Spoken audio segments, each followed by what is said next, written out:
Michael Jantzi, our guest, is the CEO of Sustainalytics. Did you come up with that name? I had some European colleagues that came up with the name. I see. Yeah. I like it. I like it. Who comes to these conferences and why? Well, the Globe Conference is a great conference because the people, and there are thousands of people that come and broadly are interested in the issues of sustainability, but they come from a lot of different professions, and you don't get that mix anywhere else. So obviously from our side, it's capital markets and finance. You get some of the leading corporations in the world who are coming from a corporate perspective.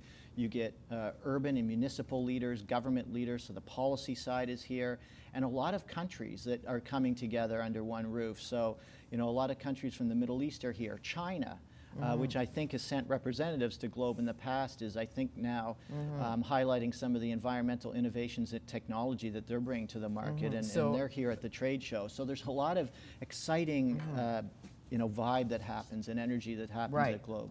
So as China goes into Afghanistan, and we know they are, and they're getting the mineral rights and all of that, do you discuss that kind of thing at the conference, the geopolitics of it all, or not? I'm not sure if that is going to come up as much. I can tell you that it certainly comes up in our field, which is, you know, the responsible investing or socially responsible field, and China is obviously on the agenda in a lot of different discussions. I mean, one of the things that we know is that, you know, and China faces some of the greatest environmental challenges that we've seen on Earth, and yet on the other side of the equation, they're the biggest investor globally in clean energy. And they're making huge strides on some of the environmental problems that they've got. So they're interesting, and on the mineral side, they're moving into Africa, not just Afghanistan, as you mentioned. So the fact is, how do you lever environmental and social pressure on Chinese companies? It's a dilemma. It is a dilemma, and I go to my broker and say, look, I want only to invest in ethical stocks, in stocks that fuel my soul.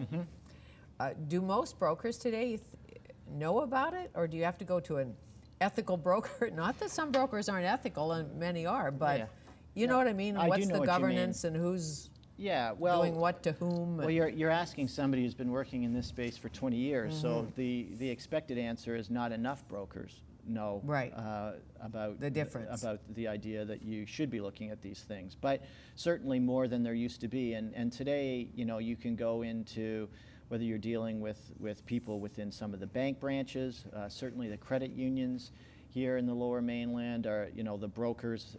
They are going to be knowledgeable to a greater or lesser extent about this. And then individual brokers, you just, you know, you have to ask the questions. You have to be proactive as an investor. Sure.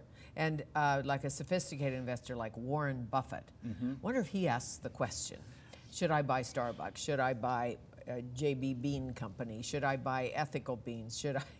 Because, you know, if you have mutual funds and indexes and all of that, how do you figure out, say in your pension plan, there's a company you don't like, but you like all the rest. Are there ethical indexes, things like that? There are ethical indexes. There are ethical products for individuals. There are, you know, a lot of the pension funds that people would belong to are very active in this space. And that's an interesting point that you raise, because pension funds that are doing this are doing it because they think it's a smart way to invest.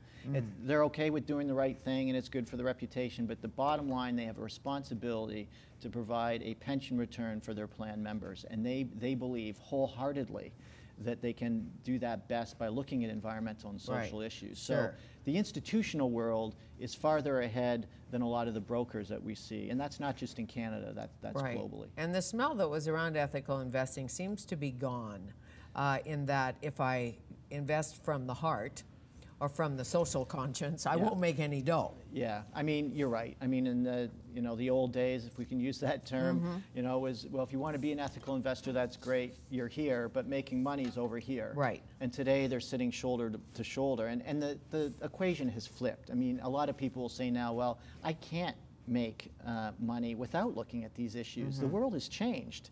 And I mean, how can you look at a mining company overseas without looking at the human rights and political risks? Exactly. How can you look at a mine without environment? And I want a company that gives back. I want a company that gives back to its employees, gives back to the country they're in, all of that. I don't want the company that makes explosive devices or hand grenades necessarily.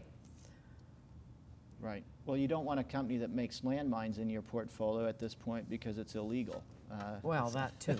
So, that too. But more to the point. But and what if you're just against big box? You don't want a Target or a Walmart or a Costco. You want just to invest in little stores. So that's really not ethical or not ethical. It's how you feel about where the world's going. It's a personal choice, and that's the beauty of this, that brokers, men and women across Canada who are serving their individual clients, those clients have a right to have their money managed in a way which is aligned with their values. And the research and the analysis is available to those brokers to allow them to do just that. So when Sustainalytics looks at a car company, do you look at just the green cars? Do you look at the everything, all cars? We look at all cars. The big Bentley and the big Rolls and the little tiny hybrids and. That's right. Any company that's traded on an exchange, any company that's issuing debt on the fixed income side into the markets, excuse me. Yeah. Those are the companies that we're looking at. Okay, and what about pills like big pharmas and?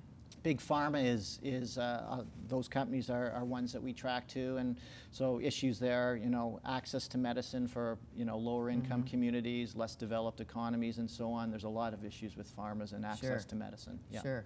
Yeah. Well, nice to see you. Oh, nice to see you Enjoy your again. time here. Thank you. Michael Jantzi lives in Ontario and he runs Sustainalytics. He's the CEO.